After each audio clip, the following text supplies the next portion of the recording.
வேதத்தை எடுத்துக்கொள்வோம். 2 நாளாகமம் 20வது அதிகாரம். 2 நாளாகமம் 20வது அதிகாரம், அதனுடைய 17வது வசனம். இந்த யுத்தத்தை பண்ணுகிறவர்கள் நீங்கள் அல்ல, யூதா மனுஷரே, எருசலேம் ஜனங்களே, நீங்கள் தரித்து நின்று கர்த்தர் உங்களுக்கு செய்யும் ரட்சிப்பை பாருங்கள். பயப்படாமலும் கலங்காமலும் இருங்கள். நாளைக்கு அவர்களுக்கு எதிராக புறப்படுங்கள். கர்த்தர் உங்களோட இருக்கிறார். 7 நாட்கள் தேவ சமூகத்தில் அமர்ந்து ஆண்டவருடைய பிரசன்னத்திலே தேவனுடைய இரக்கத்துக்காய் கெஞ்சின மண்டாடின அன்பு உள்ளமே, உங்களோடு கர்த்தர் பேசுகிற வார்த்தை இதுதான். இந்த யுத்தத்தை பண்ணுகிறவர்கள் நீங்கள் அல்ல, யூதா மனுஷரே, எருசலேம் ஜனங்களே, நீங்கள் தரித்து நின்று கர்த்தர் உங்களுக்கு செய்யும் ரட்சிப்பை பாருங்கள். பயப்படாமலும் கலங்காமலும் இருங்கள். நாளைக்கு, எல்லாரும் சொல்லுங்க, எல்லாரும் சொல்லுங்க. வேதத்தில் நாளை குறித்து கவலைப்படாதேன்னு தான் சொல்லியிருக்கு. நாளைய குறித்து நம்பிக்கை வைக்காதேன்னு சொல்லல. இந்த பைபிளுடைய விசேஷம் என்ன தெரியுமா? நாளை குறித்த நம்பிக்கை நமக்கு கொடுத்து கொண்டே இருக்கும். நிச்சயமாகவே முடிவு உண்டு. உன் நம்பிக்கை வீண் போகாது. யோசுவாவை கொண்டு கர்த்தர் ஜனங்களோடு பேசினார்.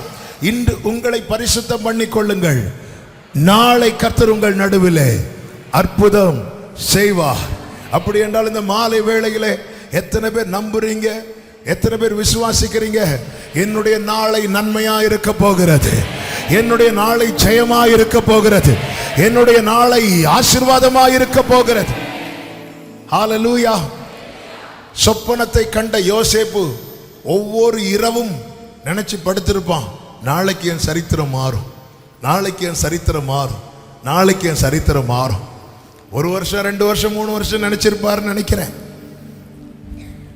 ஆமென்.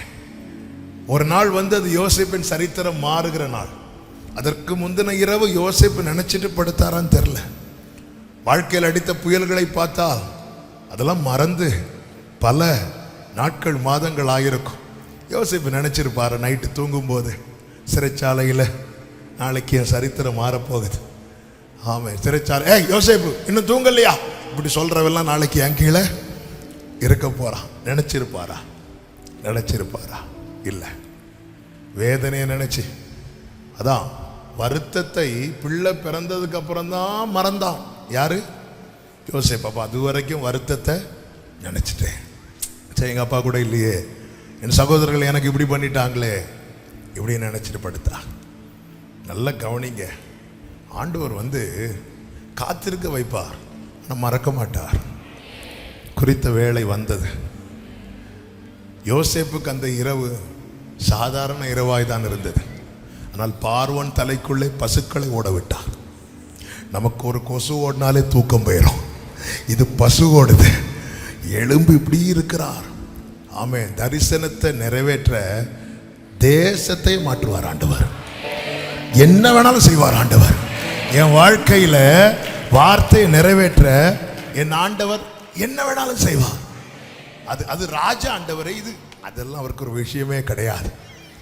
யோசேப்பு தங்கியிருந்த சிறைச்சாலை கதவு தட்டப்படுது. யோசேப்பு கிளம்பு. எங்க? அடுத்த குற்றச்சாட்டா? இல்ல, ராஜா கூப்பிடுறாரு. யோசேப்பு போய் நிற்கிறா. அப்படியே நின்றுப்பார். எல்லாரும் யோசேப்பை பார்த்துருப்பாங்க. அம்மா, நீ சொப்பனத்துக்கெல்லாம் அர்த்தம் சொல்லுகிறவனாமே. உடனே யோசேப்புக்கு நான் சொல்ல வருது, இல்லை, நான் அல்ல, நான் அல்ல,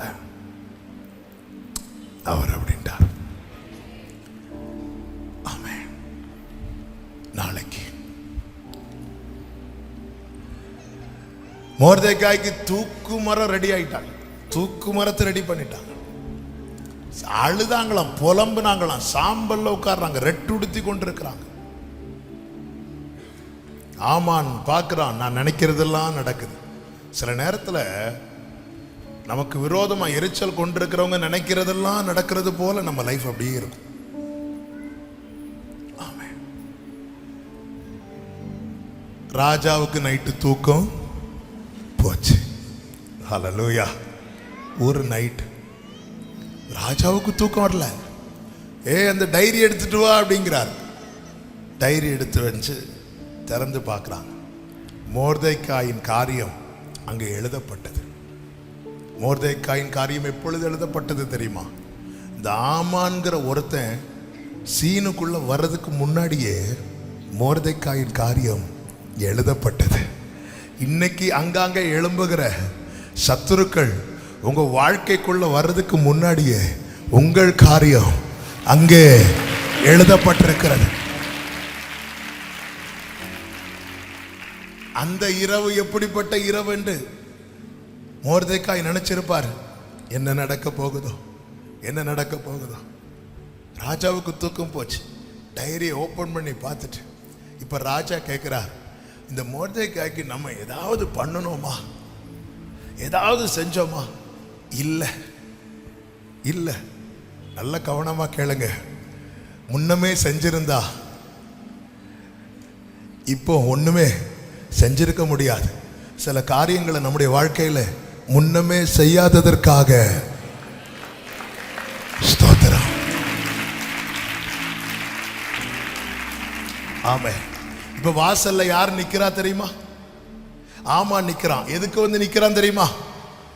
மொர்தெகாய்க்காக நான் ஒரு தூக்கு மரத்தை ரெடி பண்ணி இருக்கிறேன்.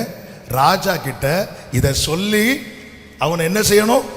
தூக்கு போடணும். வெளியே ஆமான் மொர்தெகாயை குறித்த ஒரு திட்டத்தோடு இருக்கிறான்.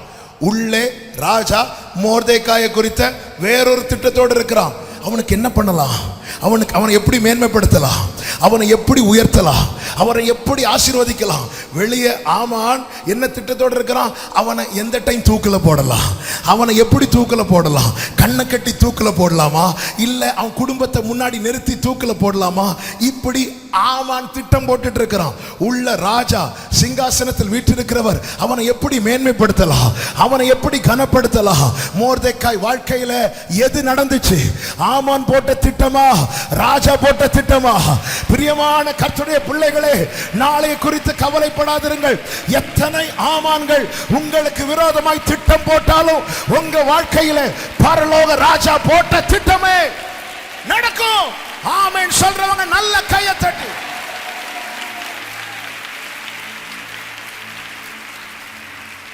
Thank you Father. முதல் விருந்து எஸ்தர் வைக்கிறார்கள். நான் செய்திக்குள்ள போகல, நான் வர வார்த்தையெல்லாம் சொல்லிட்டு இருக்கிறேன். முதல் விருந்து எஸ்தர் வைக்கிறாங்க. அந்த முதல் விருந்திலேயே எஸ்தர் ராஜா கிட்ட சொல்லி இருக்கலாம், எங்க கோத்திரத்தையே அழிக்க பார்க்கிறான். யாரு? ஆமான். முதல் விருந்திலேயே ஆமான் கதை முடிஞ்சிருக்கும். சொல்ல வைக்கல ஆண்டவர். என் ஆண்டவருடைய செயல்கள் ரொம்ப ஆச்சரியமானது. ஆமென். முதல் விருந்து இப்ப மொர்தெகாய் வெயிட் பண்ணிட்டு இருக்கிறாங்க. முதல் விருந்து நடக்குது, நல்ல ரிசல்ட் வரும். எஸ்தர் திடீர்னு சொல்றாங்க, இன்னொரு விருந்து கூட இருக்கு. இவன் கதையை முடிப்பார்னு பார்த்தா சாப்பாடு போட்டுட்டே இருக்கிறார். இந்த முதல் விருந்துக்கும் இரண்டாவது விருந்துக்கும் நடுவில் நடந்த சம்பவம் தான் இது. என்ன சம்பவம்? முதல் விருந்திலேயே எஸ்தர் மேட்டரை சொல்லி ஆமான் கதையை முடிச்சிருக்கலாம். கர்த்தர் விடல. ஏன்னா இந்த மொர்தெகாய் ரெட்டுடுத்தி இருந்ததை யார் பார்த்தா தெரியுமா? ஆமான் பார்த்தா. ஆமான் பார்த்தா. அவன் ரெட்டுடுத்தி இருந்ததை எந்த கண்ணு பார்த்துச்சோ, அவன் ராஜவஸ்திரம் உடுத்தி இருப்பதையும் அதே கண்கள் காணணும். சத்துருக்களுக்கு முன்பதாக பந்தியை ஆயத்தப்படுத்தி தலையை எண்ணெயால் அபிஷேகம் பண்ணி என் பாத்திரம் நிரம்பி வெளியே செய்கிறார். ஆமான தொடல, சில ஆமான்களை தொடாம விட்டிருக்கிறார். ஆமே, உங்க சாம்பலை பார்த்துட்டாங்க பல ஆமான்கள். உங்க சாம்பலுக்கு பதிலாய் சிங்காரம் வருகிறதையோ ஆமென் அவர்கள் பார்க்கும்படிக்கு. ஹalleluya. எத்தனை பேர் நம்புறீங்க? எத்தனை பேர் நம்புறீங்க? எதிர்க்கிறவர் முன்பிலும் தள்ளினவர் மத்தியில் பந்தியாயத்தப்படுத்தி அன்பாக கனம் பண்ணி. இப்போ ஆமான் உள்ள வருகிறான். ராஜா கேட்கிற, யார் நிக்கிறா? ஆமான், வர சொல்லு வர சொல்லு. ஆமான் ரெடியா ஒன்னு ப்ரிப்பேர் பண்ணிட்டு போறான். ஆமான் வாய் திறக்கிறதுக்கு முன்னாடி ராஜா கேட்கிறார், ஆமானே, இந்த ராஜா கனம் பண்ண விரும்புகிறவனுக்கு என்ன செய்யணும்? சில நேரத்தில் நம்ம கிட்ட கேட்கவே மாட்டார். இப்போ மோர்தேகாய்கிட்ட உனக்கு என்ன செய்யணும் கேட்டா மோர்தேகாய் என்ன சொல்லுவார்? நான் 3 நாள் ஃபாஸ்டிங் இருக்கிறேன், எனக்கு ஒரு ஃப்ளாஸ்கில் தண்ணி கொடுத்தீங்கன்னா கொஞ்சம் பிரயோஜனமா இருக்கும். ஆமான்ட்டே கேட்கிறார், பட்சிக்கிறவனிடத்திலிருந்து பட்சணத்தை வரவழைக்கிற தேவன். ஆமான் மனசுல நினைக்கிறான், என்னை அல்லாமல் வேற யார? அதன் அர்த்தம் என்ன? ஆமானே, இந்த மோர்தேகாய் ஓம் பார்வையில் இப்போ சாம்பல்ல இருக்கிறான், ரெட்டுடுத்தி இருக்கிறான், பார்க்க நல்லா இல்லை. ஆனால் அவனை குறித்த ராஜாவின் திட்டம் ஒன்று கூட உனக்கு தெரியாது, எதுவுமே தெரியாது. ஆமாம், இவன் சொல்றான், அந்த ராஜா குதிரையில ஏற்றணும், ராஜா வஸ்திரத்தை உடுத்தி, அதுக்கப்புறம் அந்த தெரு ஃபுல்லாக அவனை கூட்டிட்டு போகணும்.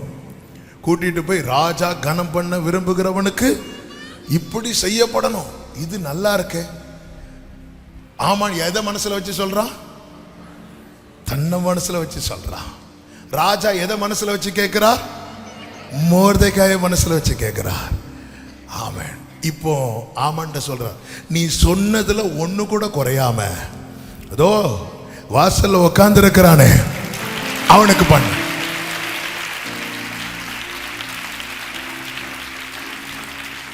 ஹல்லேலூயா, ஹல்லேலூயா. இந்த தேவன் தான் நம்முடைய தேவன். ஹல்லேலூயா. அவர் தான் சொல்றார், நீ கலங்காமலும் பயப்படாமலும் இரு, நாளைக்கு அவர்களுக்கு எதிரே புறப்பட்டு போங்கள், கர்த்தர் உங்களோட. இயேசுவே இயேசுவே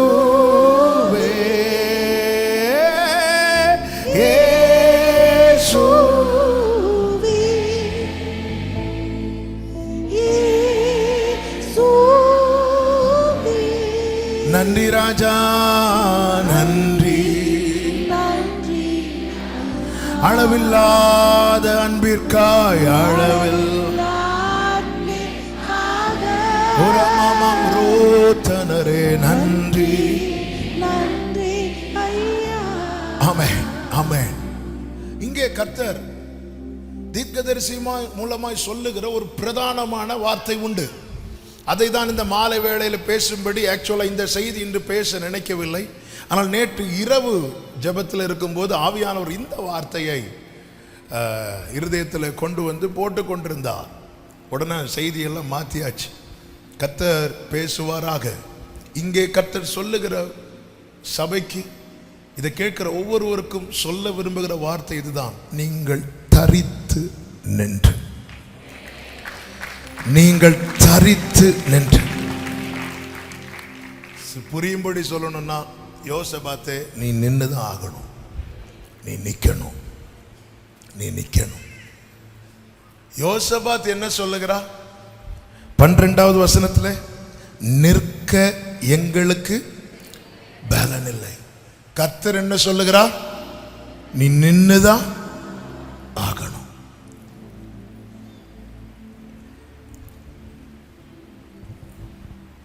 உத்தரவாதம் எடுக்கிறவர்களாய் நாம் மாறும்போது நம்மை தேவன் நிறுத்தி நம் குடும்பத்துக்கும் நம் சபைக்கும் நம் பட்டணத்திற்கும் நம் தேசத்துக்கும் கர்த்தர் ஒரு பெரிய ரட்சிப்பை, கர்த்தர் ஒரு பெரிய மீட்பை கட்டளையிட வல்லவராயிருக்கிறார்.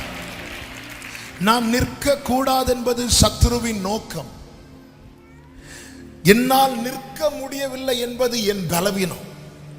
என்னை நிறுத்தி ஜெயத்தை கொடுப்பது தேவனுடைய தீர்மானம்.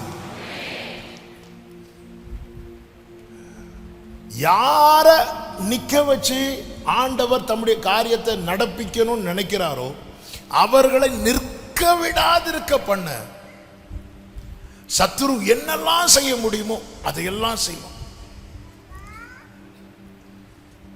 யேசபேல் சொல்றா, நாளைக்கு இந்த நேரத்தில் எலியாவின் பிராணனை நான் எடுப்பேன் அப்படின்னு. எலியாவின் அடையாளமே என்ன தெரியுமா? கர்த்தருக்கு முன்பாக நிற்கிற நான். ஆகாபுக்கு முன்பதாக நெஞ்சை தட்டி சொல்றான், என் வாக்கின் படியே அன்றி மழை பெய்யாதென்று இஸ்ரவேலின் தேவனாகிய கர்த்தருக்கு முன்பாக நிற்கிற நான் சொல்லுகிறேன். இதுதான் அடையாளம், இதுதான் அடையாளம். ஒரு தேவ பிள்ளையின் அடையாளமே நிற்கிறது தான். அவர்கள் முறிந்து விழுந்தார்கள், நாங்களோ எழுந்து நிமிர்ந்து நிற்கிறோம்.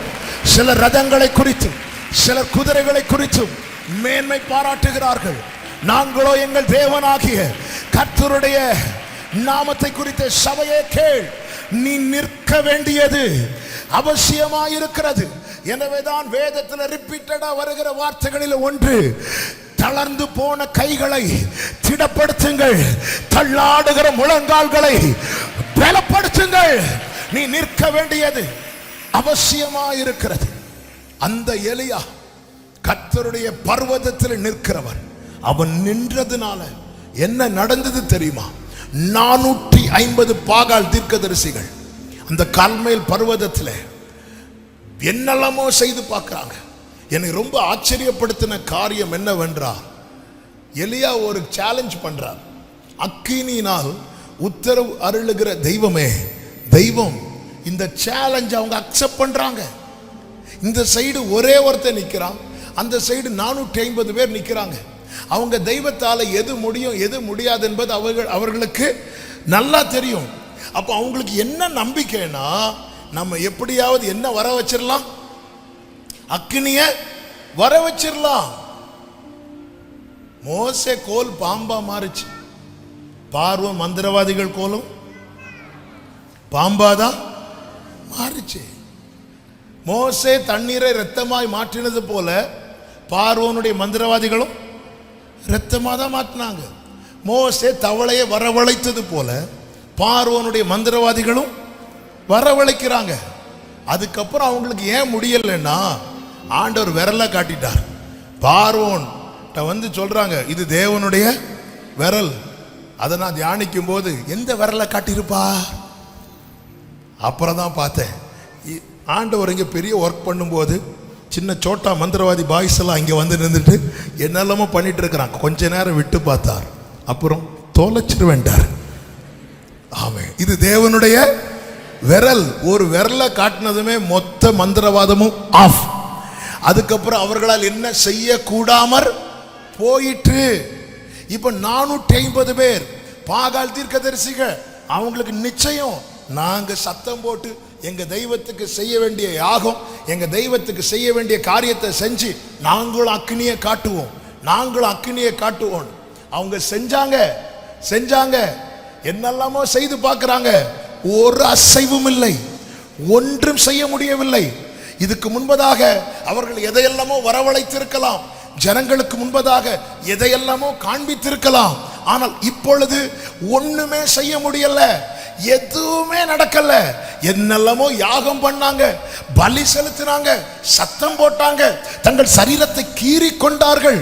அவர்களுடைய மேக்சிமம் ட்ரை பண்ணி பார்க்கிறாங்க, ஜீரோ ரிசல்ட், எதுவுமே நடக்கல. ஏன் நடக்கல? கர்த்தருக்கு முன்பாய் நிற்கிறவனுடைய பாதங்கள் அந்த மலையிலே நின்றதுனால.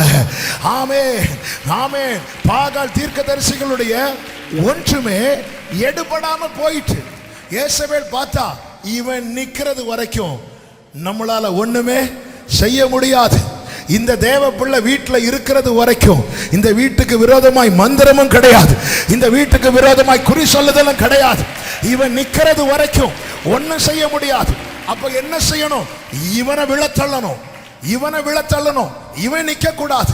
அவன் சத்தமிடுகிறாள், சவால் விடுகிறாள். இந்த பாகால் தீர்க்கதரிசிகள் ஜீவனுக்கு பதிலாய் நாளை இந்த நேரத்தில் நாள் குறிக்கிறாள், நேரத்தை குறிக்கிறாள். நின்று கொண்டிருந்தவன் படுத்து விட்டான். நேத்து எலியா எங்க இருக்கிறான்? கர்மேல் பர்வதத்தின் உச்சியில. இன்னைக்கு எலியா எங்க இருக்கிறான்? சூரை செடியின் கீழே.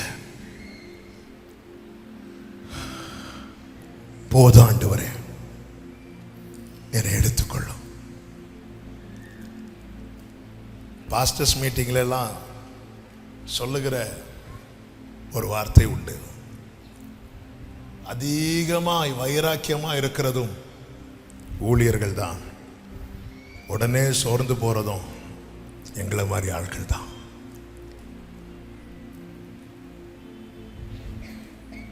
நேற்று 18வது அதிகாரத்தில் டாப்ல இருக்கிறார்.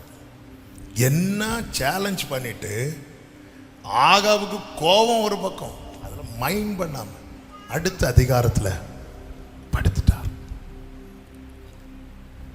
இப்போ ஆண்டவர் காகத்தை அனுப்பல, சாரிபாத் விதவையை அனுப்பல, தம்முடைய தூதன் அனுப்புறார். அப்பத்தையும் தண்ணீரையும் வச்சு எலியாவை தட்டி எழுப்புறார். எலியா எழும்பி சாப்பிட்டுட்டு படுத்துட்டான். திருப்பியும் தட்டுறார். எழும்பு எலியாவை. எழும்பிட்டான். இதுக்கு ஆண்டவர் வந்திருக்கீங்க, நீ தான் போதும்னு சொன்ன, உன்னை கூட்டிட்டு போக வந்திருக்கிறேன். அப்படியா சொன்னார்? நம்ம போதும்னு சொன்ன டைம் எல்லாம் ஆண்டவர் ஜெபத்தை கேட்டிருந்தா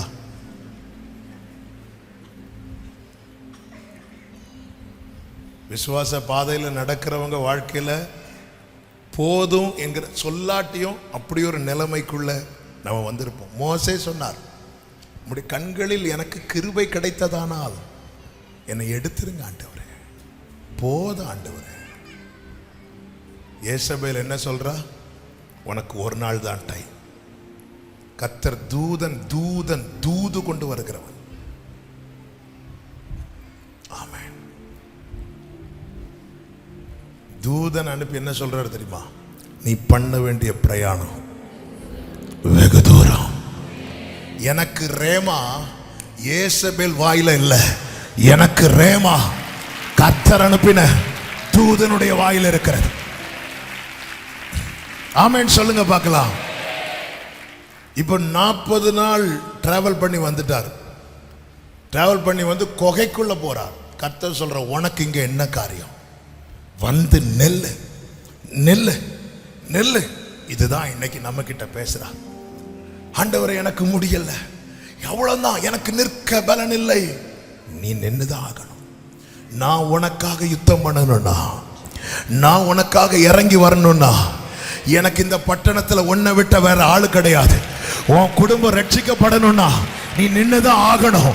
இந்த பட்டணம் மீட்கப்படணும்னா சபையே நீ நின்னுதான் ஆகணும். நிற்க பலன் இல்லைன்னு சொல்லி ஒதுங்கிறாத, விலகிறாத. நீ நின்னுதான் ஆகணும். கிதியோனுக்காக அவர் ஒரு மரத்து கீழே வந்து இப்படி உட்கார்ந்து இருக்கிறார். ஏன்னா வேற யாரும் அங்க இல்ல. கிதியோனை நிக்க வைக்கிறதுக்காக பேசுறா. பராக்கிரமசாலியே. இந்த சவுண்ட் கேட்டாலே கிதியோன் பயந்திருப்பான். ஐயோ வந்துட்டாங்க மீதியானியர். இல்ல, கர்த்தர் உன் கூட இருக்கிறா.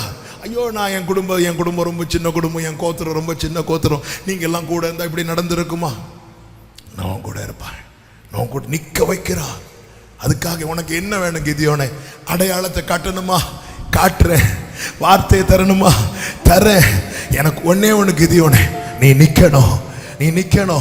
நீ நிக்கிறது வரைக்கும் மீதியானியர் உன்னை பயப்படுத்துவான். நீ நின்னுட்டேன்னா மீதியானியர் உன்னை பார்த்து பயப்படுவான். நீ நிக்கிறது வரைக்கும் மீதியானியர். ஹல்லேலூயா. அவன் நான் நின்னுதான் ஆகணும். என்னை நிறுத்தி யுத்தம் செய்வது, ஜெயத்தை தருவது என் தேவனுக்கு சித்தமானால் நான் நின்றுதான் ஆக வேண்டும். நான் நின்றுதா. எத்தனை பேர் கர்த்தர் என் கூட தான் பேசிக் கொண்டிருக்கிறார்.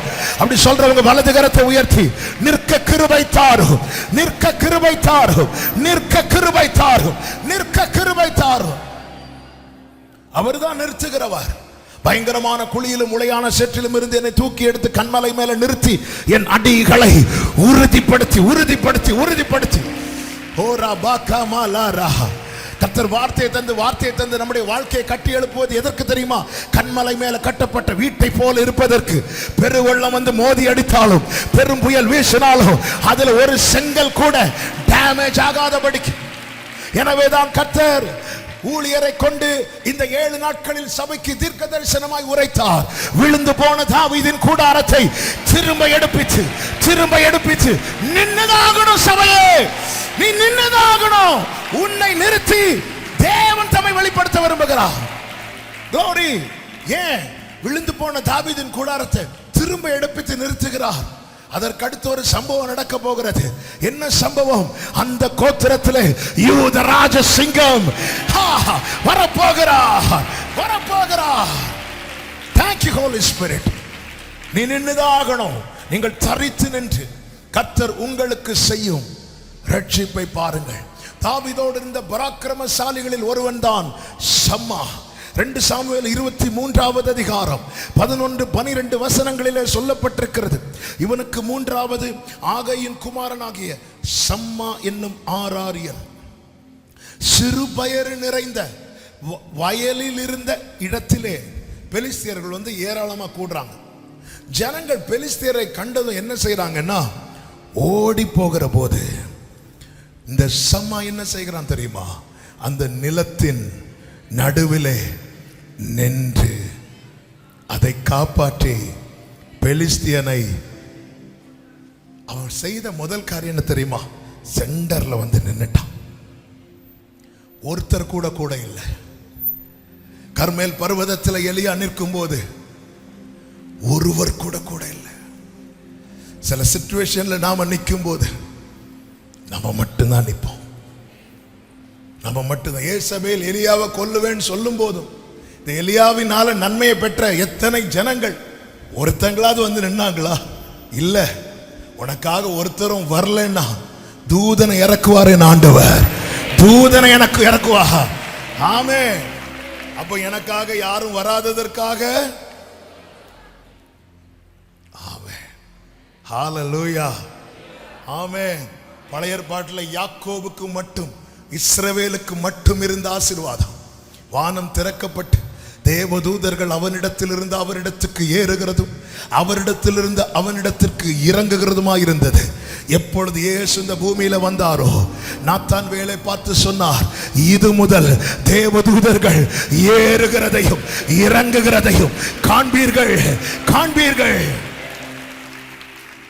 தூதனை இறக்கிட்டார் ஆண்டவர். ஹalleluya. இப்பொழுது சம்மா நடுவில் நிற்கிறான். அவன் அதை காப்பாற்றி அவன் என்ன செய்தான்? அவன் காப்பாற்றி பெலிஸ்தியரை மடங்கடித்து போட்டான். இது எப்படி சாத்தியமாச்சு? அந்த ஒருவனால. அடுத்த வார்த்தை சொல்லப்பட்டிருக்கிறது, கர்த்தர் பெரிய ரட்சிப்பை நடப்பித்தார். அவனும் ஓடி இருந்தா. சத்துருவின் பலமே நம்முடைய பலவீனம் தான். சத்துருவின் பலம் என்ன தெரியுமா? நம்முடைய ஒரு தேவ பிள்ளையின் பலவீனம் தான் சத்துருவின் பலம். அதனாலதான் தேவ பிள்ளை தளரும் போது, வியாதியிலோ மற்ற எந்த காரியத்திலோ விழும்போது சத்துரு எப்படி பார்த்துட்டு இருப்பான் தெரியுமா? அவன் எப்பொழுது சாவான், அவன் பேர் எப்பொழுது அழியும். ஆபிரகாம் மரிக்கிறது வரை பெலிஸ்தியர் வெயிட் பண்ணாங்க. எதற்கு? ஆபிரகாம் தோண்டின துறவை மூடி போடுவதற்கு. ஆபிரகாம் இருக்கிறது வரைக்கும் அந்த பெலிஸ்தியருக்கு முடியவில்லை. அவன் அப்படியே சாவான்ல, அப்புறம் பார்த்துக்கலாம். ஆனால் அவர்கள் தேவ திட்டத்தை அறியாமல் போனார்கள். ஆபிரகாம் மரித்ததும் இந்த பெலிஸ்தியர் வந்து ஆபிரகாம் தோண்டின துறவை அப்படி மூடி போடும்போது பின்னாடி இந்த ஒருத்தன் இப்படி தோளை தட்டுறான். ஹலோ, யாரு தெரியுமா? ஈசாக்கு, நான் உன் வாயில் அருளிய என் வார்த்தைகளை உன் வாயிலிருந்தும் உன் சந்ததியின் வாயிலிருந்தும் உன் சந்ததியின் வாயிலிருந்தும் நீக்குவதில்லை என்று கர்த்தர் ஆணையிட்டு சொல்லுகிறார். அதனால சத்துரு நினைப்ப நம்மோடு கதையை முடிச்சிடலாம். இல்ல இல்ல, என் ஆண்டவர் தலைமுறைகளின் தேவன். ஆமே. எல்லாரும் ஓடுனாங்கன்னு சொல்லிட்டு நீயும் ஓடிட்டேன்னா இந்த இந்த சிறுபயர் நிறைந்த அந்த நிலத்தை பெலிஸ்தியன் கையில் எடுத்துருவான். பெலிஸ்தியன் சம்மாவை மேற்கொண்டு கையில் எடுக்கவில்லை. அவன் நின்றான், நடுவுல நிக்கிறான். எனக்கு வேற ஆப்ஷன் கிடையாது. ஏன் அவங்கள பாரு, அவங்க எஸ்கேப் ஆயிட்டாங்க, நானே எஸ்கேப் ஆயிட்டேனா? எல்லாரும் விவரம் புரியாம தூங்கிட்டு இருக்கிறாங்கன்னு சொல்லிட்டு நானும் தூங்கினா என் குடும்பத்தை எப்படி இந்த ரட்சிப்பு வரும்? என் குடும்பத்துக்கு எப்படி ஜெயம் வரும்? ஆமென். தென்காசி பக்கத்துல ஒரு குடும்பம் இருக்கிறார். ஒரு சகோதரி தன் கணவனுடைய ரட்சிப்புக்காக 1-2 நாள் அல்ல, ஏறக்குறைய 15-16 வருடங்கள் ஜெபித்து கொண்டிருந்தாங்க. அந்த ஏரியாவிலேயே பெரிய ரவுடி. அவர் பேரை கேட்டாலே பயப்படுவாங்க. இவர் வருவாரு, இவர் ஒரு ரூம்ல படுத்திருப்பார், அவங்க ஒரு இடத்துல பிள்ளைகளோட படுத்திருப்பாங்க. திடீர்னு தோணுச்சுன்னா எழும்பி வந்து அடிப்பார். அடி உத. இவங்க வெறுத்து போட்டுட்டு போகல, அழுக, ஜெபம், நிக்கிறாங்க நிக்கிறாங்க நிக்கிறாங்க, கண்ணீர். 16வது வருடம், 15-16 தெரியல, ஒரு இரவுல 2 மணிக்கு இவங்க அப்படி கண்ணீரோடு ஜெபம் பண்ணிட்டு படுத்துட்டாங்க. இவர் வந்து அதே போல அவங்கள எழுப்புறாங்க. அடுத்த அடி விழ போகுதுன்னு சொல்லிட்டு 1-2 வருஷம் கிடையாது, 15-16 வருடங்கள் இந்த தாயார் பிள்ளைங்க படுத்திருக்கிறாங்க. கண்ணீரோடு எழும்பி இருக்கும்போது அவர் கையெல்லாம் இப்படி ஆடுது. அவருக்கும் தேவனை அறியாத குடும்பம் இப்படி ஆடுது. என்ன அப்படின்னு, என்னாச்சு? உடம்பு சரியில்லையா? இல்ல. வெள்ளையா ட்ரெஸ் போட்டுட்டு ஒருத்தர் என் ரூம்ல நிக்கிறாரு. எனக்கு பயமா இருக்கு. நீ ஜெபம் பண்ணு அப்படின்னு இவர் அப்படி உட்கார்ந்துட்டார். அந்த தாயார் கண்ணீரோடு ஜெபம் பண்றாங்க. அந்த இரவே கர்த்தர் அவரை ரட்சித்தது மாத்திரமல்ல, அந்த பட்டணத்திலே அவரை கர்த்தர் ஊழியக்காரரா எழுப்பினார். ஊழியக்காரனா எழுப்பினது மாத்திரமல்ல, இன்னைக்கு தலைமுறை அந்த பட்டணத்திலே பெரிய ஊழியத்தை செய்து கொண்டிருக்கிறார்கள். சம்மாவே எல்லாரும் ஓடுறாங்கன்னு சொல்லி நீ போட்டுட்டு ஓடுனா உன் குடும்பத்தை ரட்சிப்பது யார்? ஹalleluya, ஆமென், ஹalleluya. இந்த இரவுல உத்தரவாதம் எடுக்கிறவர்களை கர்த்தர் தேடிக் கொண்டிருக்கிறார். கோலியாத் வந்து நின்றான். 1 சாமுவேல் 17வது அதிகாரத்தில் காத்தூரானாகிய கோலியாத் என்னும் பெயருள்ள ஒரு வீரன் பெலிஸ்தரின் பாளையத்திலிருந்து புறப்பட்டு வந்து நடுவே நிற்பான். எதுக்கு நிற்பான் தெரியுமா? அவன் வெயிட்ட காட்ட. வேற ஒண்ணுமே அவன் செய்யல. வந்து நின்று இரவும் பகலும் தன் தேவர்களுடைய நாமங்களை சொல்லி சபிப்பான். இஸ்ரவேல் ஜனங்கள் ஜீவனுள்ள தேவனை ஆராதிக்கிறாங்க, அவருடைய நாமத்தையே சொல்லல. ஆனா இந்த பெலிஸ்தியன் ஏதோ ஒன்றை ஆராதிக்கிறான், அவன் தன் தேவர்களின் நாமத்தை சொல்லுகிறான். மெய்யான தெய்வத்தை ஆராதிக்கிறவங்க அவருடைய நாமத்தை சொல்ல யோசிக்கும் போது பெலிஸ்தியன் வந்து காலையும் மாலையும் ஒரு நாள் கூட தவறாம தங்கள் தேவர்களின் நாமத்தை சொல்லி இவங்க அதை கேட்டுட்டே இருக்கிறாங்க. 40 நாள் வந்தானே சவுலே, இஸ்ரவேலின் சேனையே, நீ அவர் நாமத்தை சொல்றத இந்த பெலிஸ்தியன் ஒரு நாள் கூட கேட்கவில்லையே. டெய்லி வருவான். இவன் வந்து நிற்கும் போது இஸ்ரவேல் ஜனங்கள் பயந்து ஓடி போவார்கள். 1 நாள், 2 நாள், 3 நாள், 4 நாள் அவங்க நின்னாதானங்க கர்த்தர் யுத்தம் பண்ண முடியும். இதான் பிசாசின் தந்திரம். இவனை நிக்க விட்டுறக்கூடாது. தன்னை பெரியவனாய் காண்பித்து, அதாவது பிசாசு எப்படி தன்னை காட்டுவான் தெரியுமா? ஆண்டவர் இருக்கிறார்னா அதற்கு எதிரான ஒரு வல்லமை யாரு? பிசாஸ். அதன் அர்த்தம் என்ன? அவருக்கு அடுத்து பெரியவன் யாரு? இப்படி அவருக்கு எதிரா, அவருக்கு ஆப்போசிட் டீம்ல அவரை மாதிரி தன்னை காட்டுவான். ஆனால் அவன் அல்லது, அவன் தூதர்களில் ஒருவன். அதுலயும் அவன் யாரு? விழுந்து போனவன். பிசாசு தன்னை வல்லவனாய் காட்டுவான். வல்லமை கர்த்தருக்குரியது. அவன் பொய்யனும் பொய்க்கு பிதாவுமானவன். அதனால ஏசபேல் சொல்ற, நாளைக்கு இந்த நேரத்தில், நாளைக்கு என்ன 40 நாள் டிராவல் பண்ணி வந்து நின்றுட்டு அதே பாட்டை பாடிட்டு இருக்கிறார் எலியா. நான் மட்டும் என் பிராணனை வாங்க.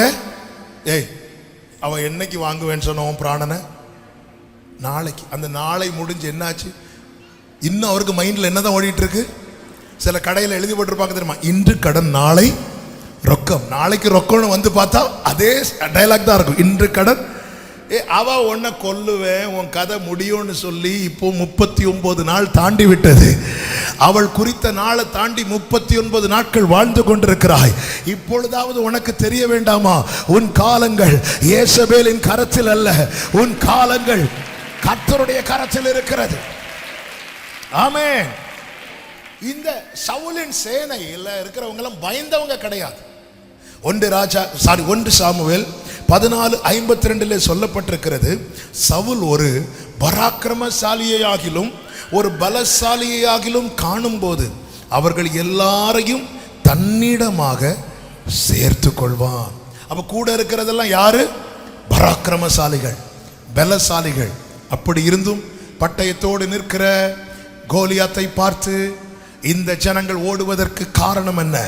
1 சாமுவேல் 13:19 சொல்லப்பட்டிருக்கிறது, எபிரேயர் பட்டயங்களையாகிலும் ஈட்டிகளையாகிலும் உண்டு பண்ணாதபடிக்கு பார்த்து கொள்ள வேண்டும் என்று பெலிஸ்தியர் சொல்லியிருந்தபடியால் இஸ்ரவேல் தேசம் எங்கும் ஒரு கொல்லன் அகப்படவில்லை. அவன் தந்திரத்தை பார்த்தீங்களா? இவன் கையில பட்டயம் இருந்தா தானே இவன் நம்மளை அட்டாக் பண்ணுவான். பட்டயம் இல்லாம ஆக்கிடுவோம். பட்டயம் இல்லாம ஆக்கணும்னா யாரை கை வைக்கணும்? கொல்லனை கை வச்சிருவோம்.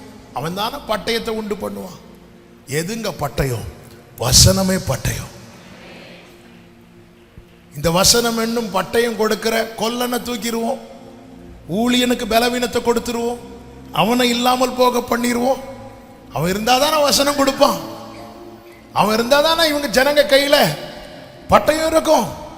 இல்லாம ஆக்கிடுவோம். இது பெலிஸ்தீனுடைய மிகப்பெரிய தந்திரம். எனவே இந்த வார்த்தையை சொல்லும் போது ஆன்லைனிலும் அநேகர் கேட்டுக்கொண்டிருக்கிறீர்கள். உங்க சபை ஊழியருக்காக நீங்கள் செபிக்க கடமைப்பட்டிருக்கிறீர்கள். ஆமென்.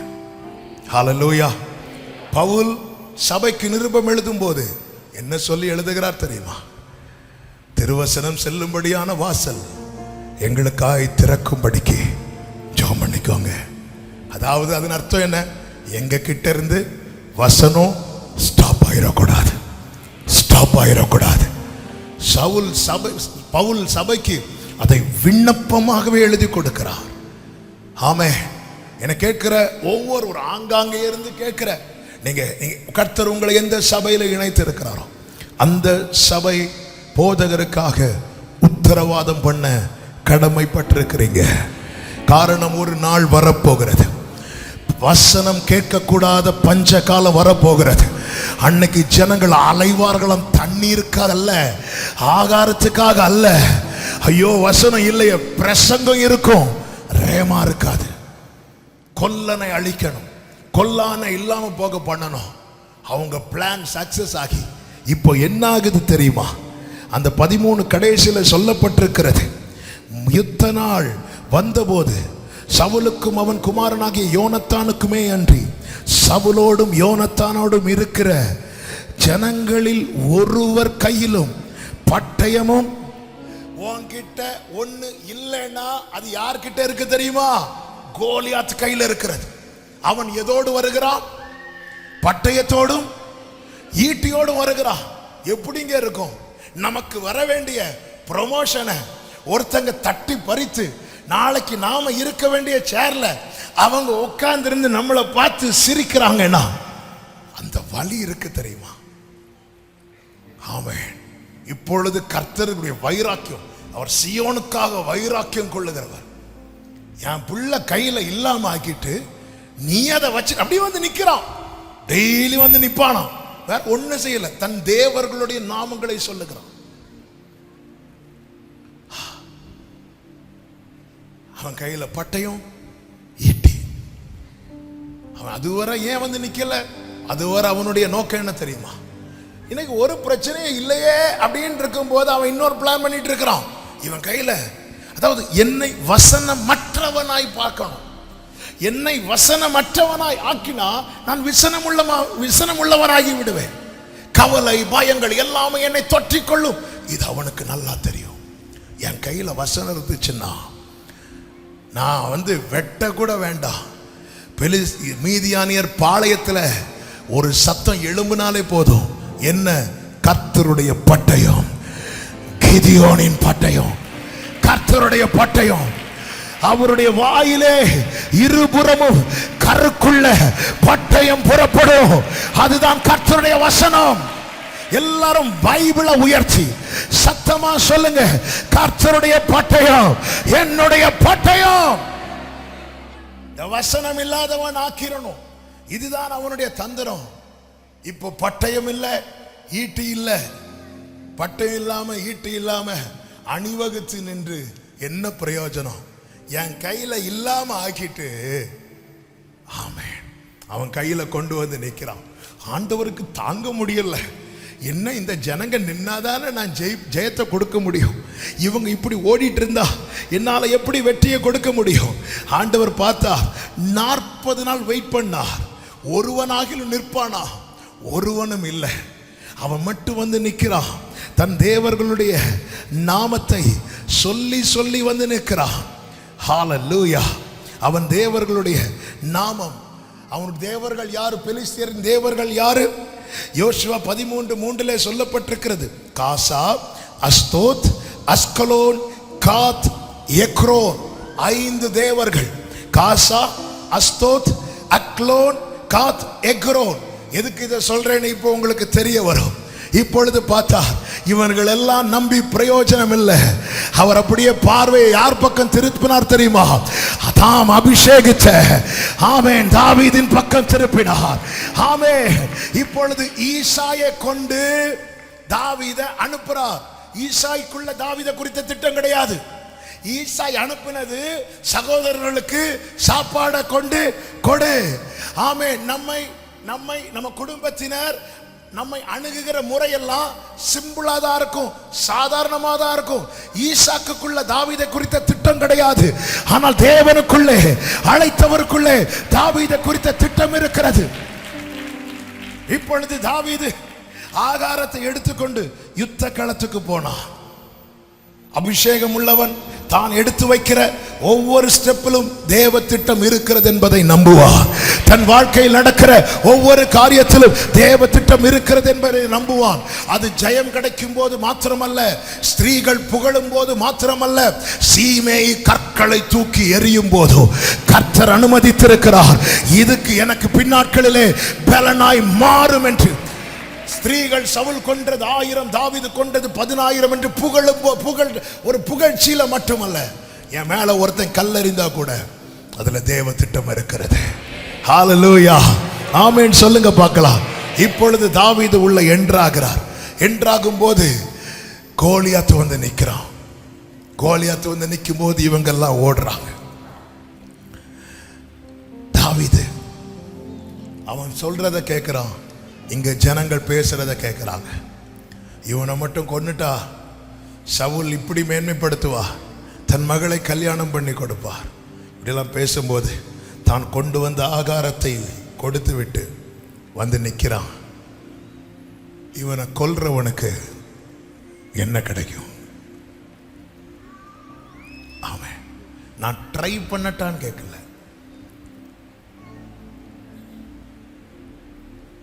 நான் ஒரு வாட்டி ட்ரை பண்ணி பார்க்கணும். டிசைட் பண்ணிட்டார். இன்னும் கொஞ்ச நேரத்தில் இவன் விழ போறான். இன்னும் கொஞ்ச நேரத்தில் அண்ணன் வந்து கத்துறான். நல்ல கவனிங்க. நாம நிக்கணும்னு தீர்மானம் எடுக்கும்போது முதல் எதிர்ப்பு நம்ம குடும்பத்திலிருந்து வரும்.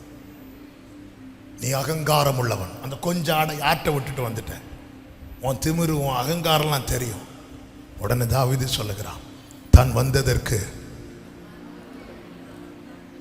தாவீது, உனக்கும் ரட்சிப்பு தர்றதானப்பா நான் வந்து நிற்கிறேன், உனக்கு வேண்டிதானே நிற்கிறேன், இப்படிப்பா நீயாச்சு கோலியாத்தாச்சு அப்படி போகல.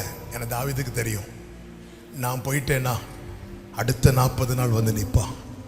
என் எல்லைக்குள்ள எப்படிங்க கோலியாத்து வரலாம், உங்க எல்லைக்குள்ள எப்படிங்க சத்ரு வரலாம்? ஒவ்வொரு குடும்பத்தின் மேல விழ வேண்டிய ஆசீர்வாதங்கள்ல ஒன்று என்ன தெரியுமா? அவர் உன் எல்லைகளை சமாதானம் உள்ளதாக்கி, உன் வாசல்களின் தாழ்பாள்களை பலப்படுத்தி, உன்னிடத்தில் உள்ள உன் பிள்ளைகளை ஆசீர்வதிக்கிறார். முதல்ல அண்ணங்கிட்ட இருந்து எதிர்ப்பு, அடுத்து ராஜாவுக்கு முன்னாடி கொண்டு போய் நிறுத்தினா ராஜா கிட்ட இருந்து எதிர்ப்பு. அவர் சொல்றார், நீ சின்ன வயசுல இருந்தே, அவன் சின்ன வயசுல இருந்தே யுத்த வீரன், நீ இளைஞன், உன்னால் ஆகாது, உன்னால் ஆகாது. நம்ம பொதுவாகவே ஒரு நெகட்டிவான காரியம் வந்தாலே உலகம் சொல்லும் சகுனம் சரியில்லைன்னு. ஆனா ஒரு நெகட்டிவான காரியம் வந்தா ஒரு தேவ பிள்ளை ரெடியாயிரணும் ஜெயிக்கிறதுக்கு. தாவீது சீயோன் கோட்டையை பிடிக்க போகும்போது அங்க இருந்தவர்கள் பரியாசம் பண்ணினாங்க, இங்க இருக்கிற சப்பானிகளே உன்னை தடுப்பார்கள் என்று வேதம் சொல்லுகிறது. ஆனாலும் தாவீது அதை பிடித்தான், அது தாவீதினுடையதாய் மாறிற்று. இப்போ ராஜா பார்க்கிறார், சரி இவன் இவ்வளவு போல்டா சொல்றானே அப்படின்னு சொல்லிட்டு சவுல் என்ன பண்றான் அப்படின்னா, அவனுடைய பட்டயத்தை எடுத்து தாவீதுக்கு கட்டி வைத்து பார்க்கிறான். தாவீது அதை போட்டு பார்த்துட்டு, ஐயோ இதுல எனக்கு பழக்கம் கிடையாது, இதுல எனக்கு பழக்கம் கிடையாது. அப்போ உனக்கு எதுல பழக்கம்? என் கையில ஒரு தடி இருக்கு, இன்னொன்று கவன் இருக்கு, எதுங்க பார்க்க அழகா இருக்கு? யுத்தத்துக்கு நம்ம ஒரு யுத்தத்துக்கு போறோம், பட்டயம் இருக்கு, ஈட்டி இருக்கு, தடி இருக்கு, கவன் இருக்கு, எதை கையில் எடுப்போம்? நாங்க எதையும் கையில் எடுக்க மாட்டோம், நாங்க ஓடிடுவோம். ஆமே, எதை கையில் எடுப்போம்? நல்ல கவனிங்க, பட்டயம். தாவீது சில நேரத்தில் நம்ம கையில கொடுத்திருக்கிறார் தெரியுமா, அதுதான் நமக்கு உதவும். எனக்கு ஊழிய பாதையில எனக்குன்னு என்ன கிருபையை கொடுத்திருக்கிறாரோ அதுதான் எனக்கு உதவும். பாஸ்டர் பென்ஸுக்குன்னு என்ன கிருபையை கொடுத்திருக்கிறாரோ அதுதான் உதவும். சவுல் கையில் இருக்கிற பட்டயம் எனக்கு அது அப்பியாசம் கிடையாது, அது எனக்குரியது கிடையாது. எனக்கு கையில கொடுத்திருக்கிறது மற்றவர்கள் பார்வையில அற்பமா இருந்தாலும் அதை வைத்துதான் கர்த்தர் எனக்கு பெரிய ஜெயத்தை, பெரிய விடுதலையை இன்னைக்கு கர்த்தர் உங்க கையில கொடுத்திருக்கிறதற்காக ஸ்தோத்திரம் சொல்லுங்க. இன்னொரு கையில இருக்கிறத பார்த்து ஆமே பாருங்க. நான் ஸ்கூல் படிக்கும் போது +1ல +2ல எங்க வீட்டில் ஒரு சன்னின்னு ஒரு ஸ்கூட்டர் உண்டு. இப்போ அதெல்லாம் தெரியாது, பழைய ஆட்களுக்கு தெரியும் சன்னி. அப்போ அதில் நானும் தம்பியும் போவோம். அப்போ என் கூட படித்த ஒரு பையன் வந்து Yamaha RX 100 பைக் வச்சுருந்தான். அப்போ ஸ்கூல்லேருந்து முடிச்சுட்டு போகும்போது வாசல் கிட்ட அவன் பைக்கில் வச்சுட்டு இருக்கிறான். அவன் பின்னாடி நான் அந்த சன்னியை கொண்டு போய் விட்டுட்டு அந்த ஹார்ன் அடித்தேன். ஹார்ன் அடித்து இன்னொருத்தங்களுக்கு கேட்கணும்னா நம்மளும் கூட சேர்ந்து சத்தம் போட்டாதான் ஃப்ரெண்டில் டீன் டீன்னு கேட்க. அவன் எங்கேயோ இப்படி பார்த்துட்டு ஹலோ ஹலோ இங்கே, அவன் அப்படி என்னையும் பார்த்தான். அவனுக்கு வேற ஒன்றும் ஃப்ரெண்டானதுனால வேற ஒன்றும் சொல்ல, இப்படி அவனை பார்க்குற பார்வை இத்தனை வருடம் கழித்து நான் சொல்றேன்னா என்ன பார்வை பார்த்துருப்பான். அவன் என்னையும் இப்படி பார்த்தான். ஏன்னா அடிச்ச சவுண்டு இது நான் ஒரு வண்டியாவே கன்சிடர் பண்ணல. உனக்கு இதுல ஹார்ன் வேற கேக்குதா? இவ தடியோட இப்படி வரான். பெலிஸ்தியன் அண்டையில் வரும்போது நான் எல்லாம் தெரிஞ்சதுனால எடுத்து வாசிக்கல, நமக்கு டைம் பாயிண்ட் இருக்கு. இப்போ பெலிஸ்தியன் என்ன செய்தான் தெரியுமா? இப்படி சுற்றி பார்த்தானா. தாவீது கீழே இருந்து ஹலோ இங்கே இருக்கிறேன். அவன் நினைச்சா அவன மாதிரி ஹைட்டா வெயிட்டா ஒருத்தனை கொண்டு வந்து நிறுத்துவாங்கன்னு பார்த்தா தாவீது வரான். அவன் அப்படி பார்த்ததும் அப்படி சொல்லிட்டு தன் தேவர்களுடைய நாமங்களை சொல்லி சபிக்க ஆரம்பிக்கிறான். ஒவ்வொரு தெய்வத்தின் நாமத்தை சொல்லும் போது தாவீது ஒவ்வொரு கல் எடுக்கிறான். 1 2 3 4 5. அவன் தெய்வத்தின் நாமத்தை சொல்லி சொல்லி இத்தனை நாள் சபித்தான். அவன் தாவீது எதை அட்டாக் பண்ண வந்திருக்கிறான் தெரியுமா? இவனுக்கு பின்னாடி இருக்கிற வல்லமைய. ஹல்லேலூயா. 5 கற்களை அப்படி எடுக்கிறான், அடப்பையில போட்டு அப்படி கட்டுறான். இந்த அடப்பை பார்க்கிறவனுக்கு சாதாரணமா இருக்கலாம். சிறு வயதிலே என் தகப்பனார் வாயிலிருந்து கேட்ட ஒரு வார்த்தையை நான் இதோடு கூட சேர்த்து சொல்லுகிறேன். இந்த அடப்பை எப்பவுமே தாவீதுடைய இடுப்புல தான் இருக்கும்.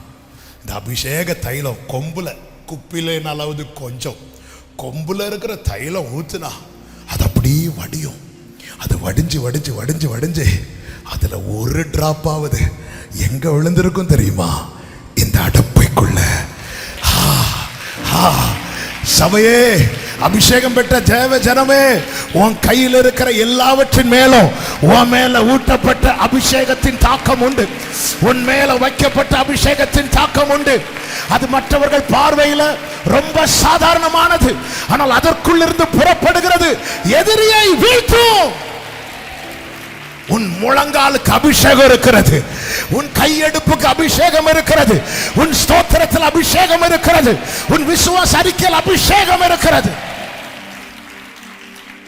Thank you Holy Spirit. ஆமென்.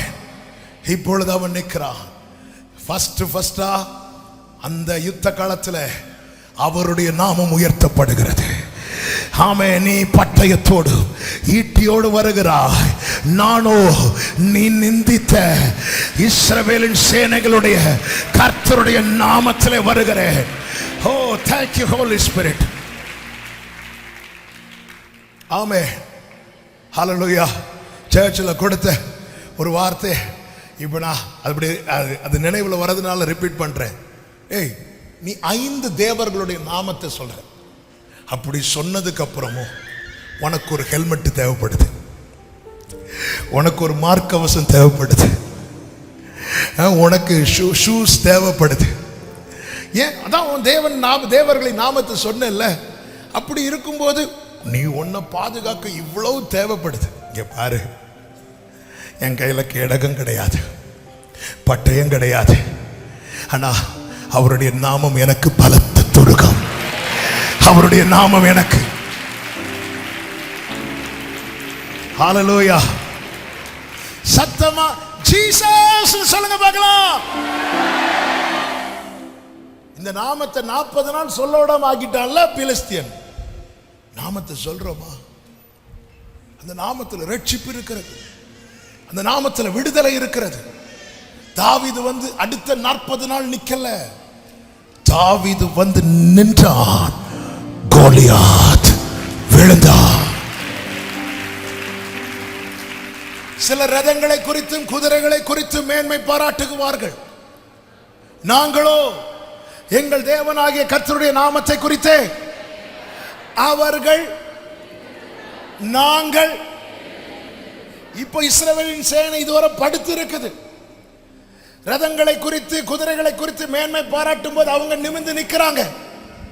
இவர்கள் எப்பொழுது இங்க தாவீது வந்து தன் தேவனுடைய நாமத்தை குறித்து மேன்மை பாராட்ட ஆரம்பிச்சானோ அவன் முறிந்தா, இவன் நிமிர்ந்தா.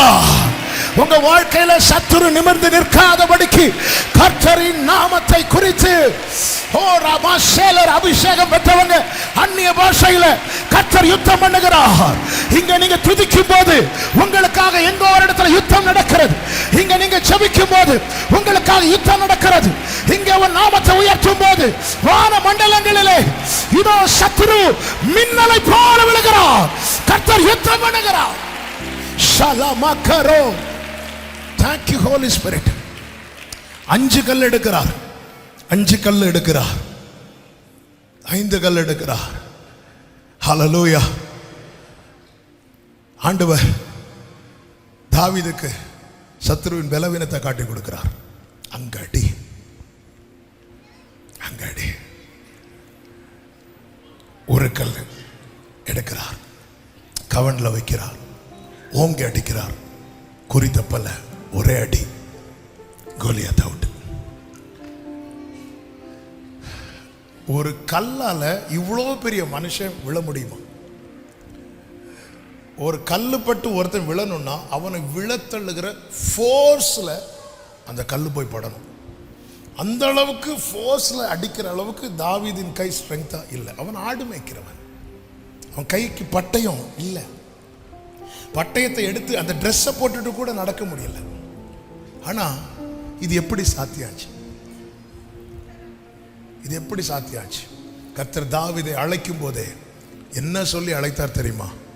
என் கை அவனோடு உறுதியாயிருக்கும், என் புயம் அவனை. நான் இப்படி நம்புறேன். தாவீது வந்து நின்றதும் கர்த்தர் கோலியாத்துக்கு பின்னாடி வந்து நின்னுட்டார். இப்போ மற்றவங்களுக்கு இது தெரியல. மற்றவங்கெல்லாம் கோலியாத்தை பார்த்து அவன் எவ்வளவு உயரம், அவன் எப்படின்னு பேசும்போது தாவீது கர்த்தரை பார்த்து அவரை உயர்த்த ஆரம்பிக்கிறான். இங்க இருந்து தாவீது கவன்ல கல் எடுத்து வைத்து கறக்கும் போது அங்க கர்த்தர் கைய ரெடியா வச்சிட்டார். இங்க கல்லு போய் அவன் நெத்தியில படும்போது பின்னாடி இருந்து ஒரு கை அவன் தலையிலேயே. யுத்தம் கர்த்தருடையது, யுத்தம் கர்த்தருடையது, யுத்தம். இங்க இருந்து நீங்க இப்படி கைய உயர்த்தி ஜெபம் பண்ணும் போது இஸ்ரவேலே பார்த்திருக்கும், இவன் என்னடா காமெடி பண்ணிட்டு இருக்கிறான், இவனை கோலியாத் அடிக்க சொன்னா இவன் மாங்காய் அடிக்கிறதுக்கு கல் எடுத்து வச்சு. நம்ம ஜெபம் எல்லாம் அப்படிதாங்க இருக்கும் பார்க்கிறவங்களுக்கு, நம்ம கண்ணீர் எல்லாம் பார்க்கிறவங்களுக்கு அப்படிதான் இருக்கும். ஆனா நமக்கு நிச்சயம் இருக்கணும், நான் தனியா நிற்கவில்லை, ஹல்லேலூயா, அவருடைய நாமத்துல நான் நிக்கிறேன். Glory. தாவீது என்ன செய்தான் தெரியுமா? அவருடைய நாமத்தை சொல்லிவிட்டு 48வது வசனத்தை பாருங்கள். அப்பொழுது அந்த பெலிஸ்தியன் எழும்பி தாவீதுக்கு எதிரே கிட்டி வருகையில் தாவீது தீவிரமாய், நல்ல கவனிங்க, நெருங்க ஜெயம் நெருங்க பிரச்சனை அதிகரிக்கிறது போலதான் தெரியும். பிரச்சனை அதிகரிக்கிறது போலதான் தெரியும். எல்லாம் கைவிட்டு போவது போலதான் தெரியும். அந்த இடத்துல உன் ஜெபத்தை விட்டு விடாதே. நீ தீவிரப்படுத்து. யவீருவின் வீட்டு பக்கத்துல இயேசு வந்தபோது வீட்டுல இருந்து வந்து சொல்லிட்டாங்க, போதகரை தொந்தரவு பண்ண. அதன் அர்த்தம் என்ன? பிரேயரை விட்டுரு, போதகரை தொந்தரவு பண்ணாதேன்னா. போதகரை இந்த யவீர் எப்படி தொந்தரவு பண்ணார்? காலில் விழுந்து கண்ணீரோடு மன்றாடி கெஞ்சி, இதுதான் தொந்தரவு. அவன் இவ்வளோ ஜெபத்தை பண்ணி ஒரு பெரிய விடுதலை வீட்டு பக்கத்தில் வர கொண்டு வந்ததும் வந்த செய்தி என்ன தெரியுமா? போதகரை இனி இந்த 7 நாள் கூட்டம்லாம் நடத்தாதீங்க, இனி இந்த 20 நாள் ஜெபம்லாம் நடத்தாதீங்க, அவ்வளோதான். இப்படிதான் உலக சத்தங்கள் வரும். எதுக்கு சும்மா அழுதுட்டு, எதுக்கு சும்மா ஜெபம் பண்ணிட்டு உலக சத்தங்கள் வரும். ஆனால் தாவீதுக்கு தெரியும், இப்போ நான் தீவிரப்படுகிற நேரம். ஆண்டவர் அப்படியே யவீருவை பார்த்து சொல்றார், பயப்படாத, விசுவாசம் உள்ளவனாயிரு. என்ன நீ ஃபர்ஸ்ட் ஜெபம் பண்ணும்போது ஒரு விசுவாசம் இருந்தில்ல, அதை விட்டுறாத, விசுவாசம் உள்ளவனாயிரு சொல்லிவிட்டு கர்த்தர் உள்ள போகிறார். கர்த்தர் உள்ள போய் என்ன செய்தார் தெரியுமா? அந்த வீடு யாருடைய வீடு தெரியுமா? யவீருடைய வீடு. ஆனா அங்க யார் இருக்கணும் இருக்கக்கூடாதுன்னு தீர்மானித்தது யார் தெரியுமா? கர்த்தர். பேதுரு, யோவான், யாக்கோபு மட்டும் உள்ள விட்டு மீது எல்லாரையும் விரட்டிட்டார். அந்த இடத்துல யவீரு வந்து, ஆண்டவர் இது என் வீடு. நோ, சில சுத்திகரிப்பு வாழ்க்கையில நடக்கணும். சிலர் ஆண்டவர் விரட்டுவார், இருக்கக்கூடாது. ஆமே, அற்புதத்துக்கு தடையா இருக்கும். ஆண்டவருக்கு அந்த ஃப்ரீடத்தை கொடுக்கணுங்க. என் ஆண்டவர்கிட்ட நான் அப்படிதான் சொல்லுவேன், ஆண்டவரே இது உங்க சபை, ஆண்டவரே யார் இருக்கணும் யார் இருக்கக்கூடாது தீர்மானிக்கிறது நீங்க, ஆண்டவரே இந்த இடத்துல உங்க கிரியை வெளிப்பட வேண்டும், ஆண்டவரே. ஆமென். ஆண்டவரே இவங்களெல்லாம் போக சொல்லுறாதீங்க, இவங்க எனக்கு ஒண்ணு விட்டேனா. ஆமென். யவீரு சைலண்ட் ஆயிட்டார். ஏன்? நான் இவ்வளவு காலம் வடித்த கண்ணீருக்கு பலன் வரப்போகிறது. அந்த வீட்டில் கொஞ்சம் பேர் அழுதுட்டு இருந்தாங்க. அவங்க அழுக எப்படி தெரியுமா? அவள் மரிக்கவில்லை, நித்திரையா இருக்கிறான்னு சொன்னதும் அவங்க என்ன செஞ்சாங்களா? எவீர் சிரித்தாரா? அவரால் எப்படிங்க சிரிக்க முடியும்? ஏன்னா உண்மையான அழுக. சிலர் பார்த்துருக்கீங்களா, அந்த வீட்டில் கால் எடுத்து வைக்கிறது வரை சிரிச்சுட்டே வருவாங்க. இப்படிதான் ஒரு சகோதரி, அவங்க தாயார் வயசானவங்க இறந்துட்டாங்க. காலையில் நியூஸ் வருது, அடுத்த நாள் நடக்கும். நான் ஈவினிங் போகிறேன். அவங்க வீட்டு ஹாலில் ஃப்ரீசர் பாக்ஸில் அந்த சரீரம் வைக்கப்பட்டிருக்கிறது. இவங்க இந்த சைடில் இருந்து சேர் போட்டு, அவங்க பிள்ளை அவங்க மக ஃபேமிலி வெளியே இருக்கிறாங்க. ஸோ வீடியோ காலில் பேசிகிட்டே தோசை சாப்பிட்டுட்டு அப்படி பேசி சிரிச்சிட்டு இருக்கிறாங்க. பேர பிள்ளைகிட்ட சிரிச்சிட்டு இருக்கிறாங்க. நான் பின்னாடி போய் உக்காந்துட்டேன். அவங்க என்ன கவனிக்கலை. அப்படி சிரிச்சுட்டே இப்படி என்ன பார்த்துட்டு, பாஸ்டர், நான் சொன்னேன் நிறுத்துங்க, நம்மள மாதிரி நடிக்கிறதுக்கு.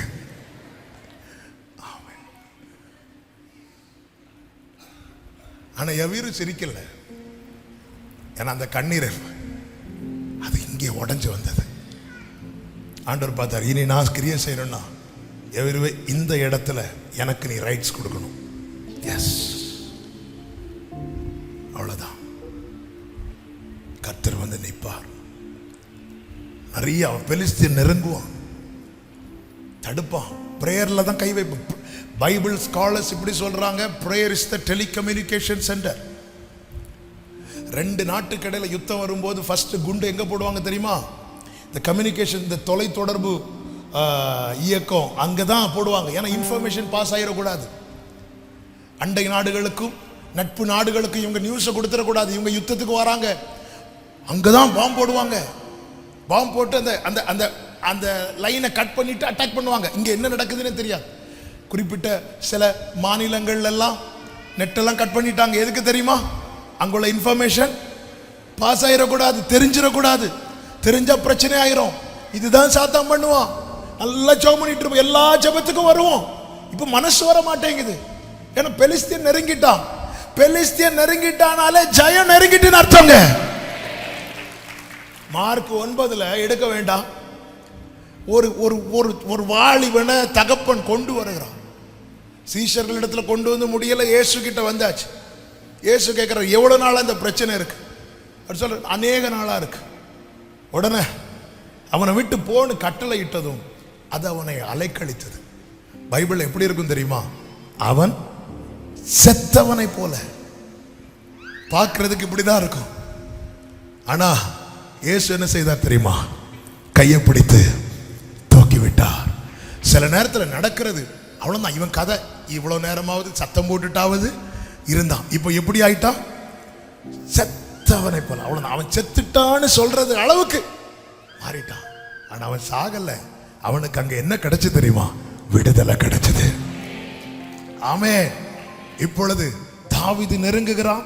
தன் கையை அடப்பையிலே போட்டு அதிலிருந்து ஒரு கல்லை எடுத்து கவனிலே வைத்து சுழட்டி பெலிஸ்தீனுடைய நெற்றியில் பட எறிந்தான். அவன் நெற்றியில் பதிந்து போனதினால் அவன் தரையிலே முகங்குப்புற விழுந்தான். 50 கடைசியில் என்ன இருக்கு தெரியுமா? தாவீதின் கையில் ஏன் பட்டயம் இல்லை? பட்டயம் யார்கிட்ட இருக்கு? பெலிஸ்தியன்ட்ட இருக்கு.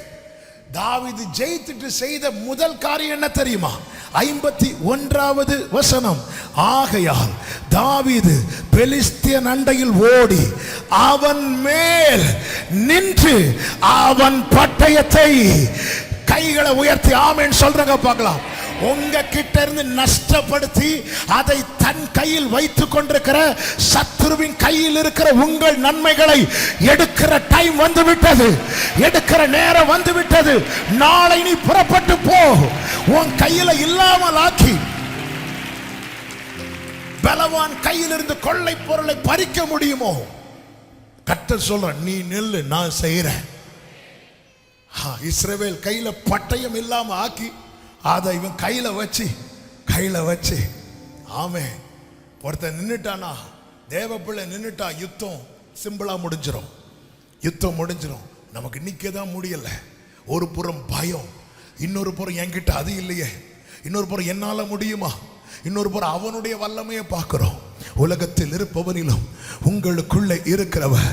அதனால தானங்க கிருபையை தாராரு. பவுல் போய் பலவீனத்தை சொன்னதும் my grace is sufficient for you, என் கிருபை உனக்கு போதுமானதுன்னு சொல்ல காரணம் என்ன? என்னால் எது முடியலையோ அதை செய்ய அவர் கிருபை தருவார். என் கூட இருந்து அவர் செய்வார். என் ஆண்டவர் என்னை பலப்படுத்தி செய்கிறவர் மாத்திரமல்ல, எனக்கு பலனாயிருந்து செய்கிறவர். என்ன பலப்படுத்தி செய்கிறவர்? இப்ப நான் இந்த புல்பிட்டை தூக்க ட்ரை பண்றேன், என்னால முடியல.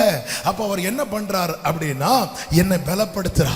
என்ன பலப்படுத்தி என் கையை பலப்படுத்தி தூக்க முடியும்பான்னு சொல்லி அவரும் இந்த பக்கத்தில் நின்று கைப்பிடிச்சு இப்போ 2 பேரும் சேர்ந்து தூக்குறோம். இப்போ இந்த புல்பிட்டை தூக்குறதுக்கு அவர் என்ன செய்கிறார்னா, என்னை பலப்படுத்துகிறார். சில காரியத்தை பலப்படுத்தி செய்வார், சில காரியத்தை பலப்படுத்த மாட்டார். எதுக்கு தெரியுமா? அவர் பலனா இருந்து செய்ய. இப்போ நான் திருப்பியும் இந்த புல்பிட்டை தூக்க பார்க்கிறேன். ஆண்டவரே என்னால் முடியல, அன்னைக்கு பலப்படுத்தி செஞ்சீங்களே, இன்னைக்கு என்னை பலப்படுத்துங்கன்னு சொல்லும் போது அவர் சொல்லுவார், நீ கொஞ்சம் தள்ளி நில்லு, நான் தள்ளி நிற்கிறேன், நானே உனக்காக தூக்கி தருகிறேன். இதுதான் கர்த்தர் பலனா இருந்து செய்வார். மோசையின் கையை பலப்படுத்தினார், வாயை பலப்படுத்தல. ஏன்? நான் உன் வாயோடு இருந்து பேசுவேன். அதை அவர் பார்த்து பாருங்க. ஆனா நம்ம கிட்ட தேவன் எதிர்பார்க்கிறது ஒன்றே ஒன்றுதான், நீங்கள் தரித்து நின்று. ஆண்டவர்ட்ட தான் கேட்கணும். பிரேயர் லைஃப்ல ஆட்டம் வருதா? ஆண்டவரே எனக்கு கிருபை தார். தானியேல் ஒரு தரிசனத்தை கண்டு முட்டுகள்லாம் ஆடுது, முகங்குப்புற விழுந்து செத்தவனை போல கிடந்து ஆண்டவரை பார்த்து சொல்றான், இனி என்னில் பேச்சில்லை, இனி என்னில் மூச்சில்லை. அவ்வளவுதான், முடியல ஆண்டவரே, முடியல ஆண்டவரே. மனுஷ ரூபமானவர் மறுபடியும் தொட்டு, மறுபடியும் எனக்கு அந்த வேர்டு அதை படிக்கும் போதெல்லாம் பலனா இருக்கும். அதன் அர்த்தம் என்ன? இந்த உலகம் என்ன ஒரு விசை தொடுவதற்கே யோசிக்கும் போது அவர் என்ன நிக்க வைக்க, உன்னை நான் எவ்வளவு வேணாலும் தொடுவேன், உன்னை நான் எத்தனை முறை வேணாலும் தொடுவேன். மறுபடியும் மறுபடியும் தொடும் போதே திடன்கொள், திடன்கொள். அப்படி பேசும்போதே யோ தானியேல் அப்படி எழும்பி நிற்கிறான். ஆண்டவரே எனக்கு பலன் வந்துட்டு, என்னோடு பேசினீரே. எனக்கு கேட்டுக்கொண்டிருக்கிற நான் ஜெபம் பண்ண, நீங்க ஜெபம் பண்ணாதான் நடக்கும். உத்தரவாதம் எடுங்க. என் கூடாரம் எப்படி எழுதப்பட வேண்டும் தெரியுமா? நீதிமானுடைய கூடாரம், தேவ ரகசியல் தங்கும் கூடாரம். இந்த வாசஸ்தலத்திலே களிப்பின் சத்தம், ஆடல் பாடல் சத்தம், ஸ்தோத்திர சத்தம், கர்த்தர் நல்லவர்ங்கிற சத்தம், இதுதான் கேட்க வேண்டும். நிற்க கிருபை தாரும். எழும்பி நிற்கலாமா? சத்துரு பறித்த நன்மைகளை திரும்ப திரும்ப. ஆமே. நாகும்ல ஒரு வார்த்தை நினைவுக்கு வருகிறது, அதை மட்டும் வாசித்து அப்படியே நான் ஜெபிக்க விரும்புகிறேன். Price God. 2:2 அதிகாரம் 1-2 வசனங்கள். சிதறடிக்கிறவன் உன் முகத்துக்கு முன்பாக வருகிறான், அரணை காத்துக்கொள், வழியை காவல் பண்ணு, அறையை கட்டியாய் கட்டிக்கொள், உன் பலனை மிகவும் ஸ்திரப்படுத்து. 2வது வசனம், வெறுமையாக்குகிறவர்கள் அவர்களை வெறுமையாக்கி அவர்களுடைய திராட்சை கொடிகளை கெடுத்து போட்டாலும் கர்த்தர் யாக்கோபின் மகிமையை திரும்பி வர பண்ணுவது போல இஸ்ரவேலின் மகிமையையும் திரும்பி வர பண்ணுவார்.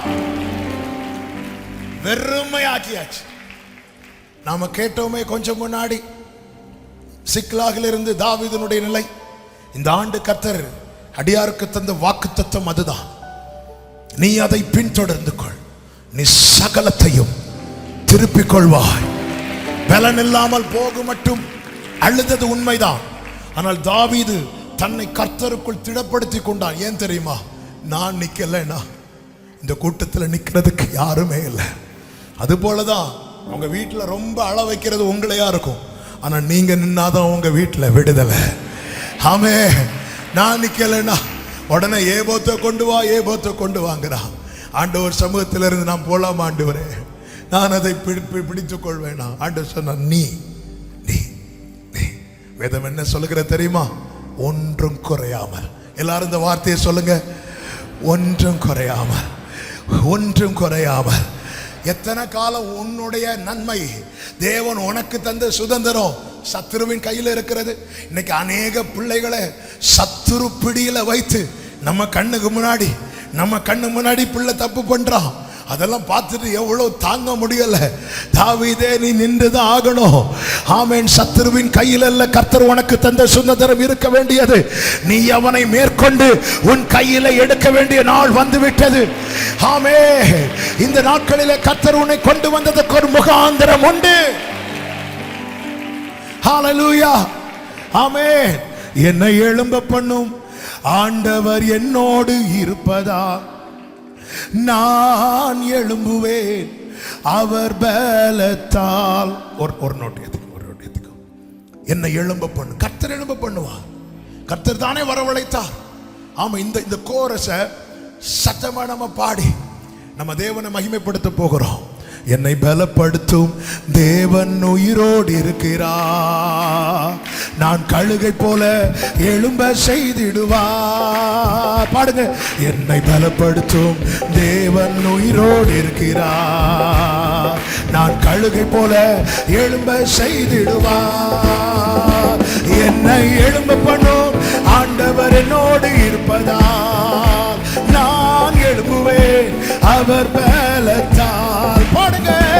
என்னை எழும்ப பண்ணும் ஆண்டவர் என்னோடு இருப்பதால், நான் எழும்புவேன் அவர் பலத்தால். என் வாழ்வை இடிக்கும் சத்துருவை காட்டிலும் என் வாழ்வை கட்டும் தேவன் பலமுள்ளவர். என் வாழ்வை இடிக்கும் சத்துருவை காட்டிலும் என் வாழ்வை கட்டும் தேவன் பலமுள்ளவர். சத்துரு இடிக்க எடுத்திட்ட காலத்திலும் வேகமாய் என்னை கட்டுவிப்பார். சத்துரு இடிக்க எடுத்திட்ட காலத்திலும் வேகமாய். தலைக்கு மேல கையை தட்டி சொல்லுவோம். என்னை எழும்ப பண்ணும் ஆண்டவர் என்னோடு இருப்பதால், நான் எழும்புவேன் அவர் பலத்தால். என்னை எழும்ப பண்ணும் நான் எழும்புவேன். என் பலன் ஒன்றுமில்லை என்று நான் அறிவேன், அவர் பலன் இன்றும் குறையவில்லை. என் பலன் ஒன்றுமில்லை என்று நான் அறிவேன், அவர் பலன் இன்றும் குறையவில்லை. சொல்லுவோம். பலத்தாலும் அல்ல, பராக்கிரமம் அல்ல, ஆவியினாலே என்னை எழும்ப செய்வார். பலத்தாலும் அல்ல, ஆவியினாலே. சத்தமா தலைக்கு மேல என்னை எழும்ப பண்ணும் ஆண்டவர் என்னோடு இருப்பதா, நான் எழும்புவேன். சேனைக்குள் பாய்கிற பலன், மதிலை தாண்டுகிற பலன் கர்த்தர் பலப்படுத்துகிறார். எழும்புவேன். ஒரு விஷயம் கூட, என் வாழ்வை இடிக்கும் சத்துருவை காட்டிலும் என் வாழ்வை கட்டும் தேவன் பலமுள்ளவர். சத்துருவை காட்டிலும் என் வாழ்வை. இதை சொல்லுங்க, சொல்லி சுதந்திரிங்க. சத்துரு இடிக்க எடுத்திட்ட காலத்திலும் வேகமா என்னை கட்டுவிப்பார். சத்துரு இடிக்க எடுத்திட்ட காலத்திலும் நம்புறவங்க தலைக்கு மேல கையை தட்டி என்னை எழுப்பப்படும் ஆண்டவரோடு நான் எழுவேன் அவர் பலத்தால். என்னை எழுப்பப்படும் ஆண்டவரோடு இருப்பதால் நான் எழுவேன்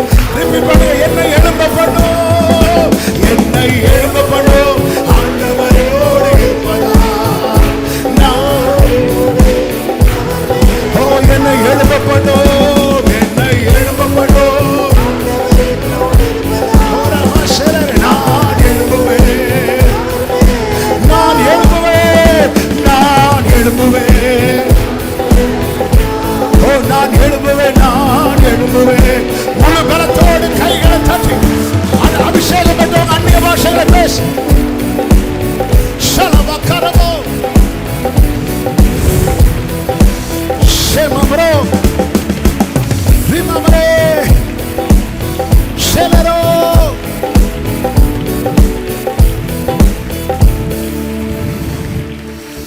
கிருபை தாரும். உங்க மேல இருக்கிற திட்டத்தை பாருங்க.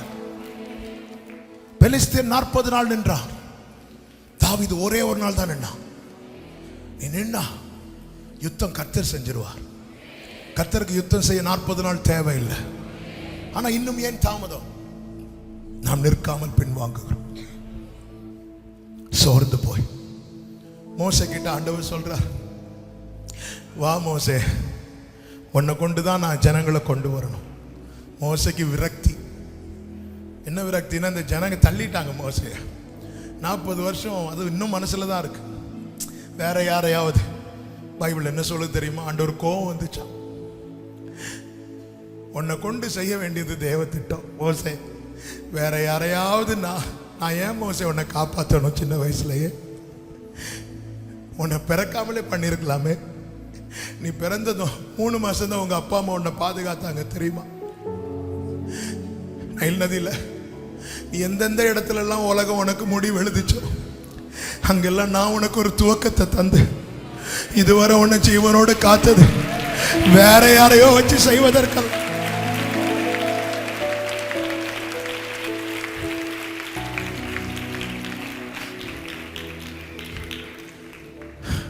எனக்கு நிற்க கிருபை தார். 2 கைகள் அப்படியே வாடத்துக்கிறாங்க. எனக்கு நிற்க கிருபை தார். என்னால என் குடும்பத்துக்கு ரட்சிப்பு தடையாயிடக்கூடாது. என்னால சிறைச்சாலை தலைவன் கத்தி எடுத்து தன்னையே குத்த பார்த்தான். பவுல் போய் தடுத்தான். இன்னைக்கு ஆவியானவர் நிறைய பேரை தடுத்துட்டு இருக்கிறான். அந்த கத்தி அவன் கீழே போட்டது நடந்தது என்ன தெரியுமா? அவன் குடும்பமே ரட்சிக்கப்பட்டுச்சு. ஹல்லேலூயா. அவசரப்பட்டு ஒரு முடிவு எடுத்துறாத சகோதரா. சிலரோடு ஆவியானவர் தீர்க்க தரிசனமாய் பேசுகிறது. என்னுடைய ஆவியிலே நன்கு உணர்கிற உன்னை வச்சு உன் குடும்பத்தில் ஒரு பெரிய ரட்சிப்பை நடப்பிக்க என் ஆண்டவர் சித்தம் கொண்டிருக்கிறார்.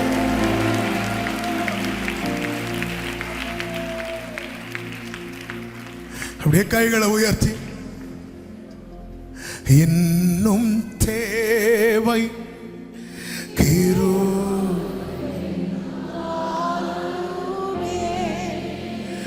இன்னும் தேவை.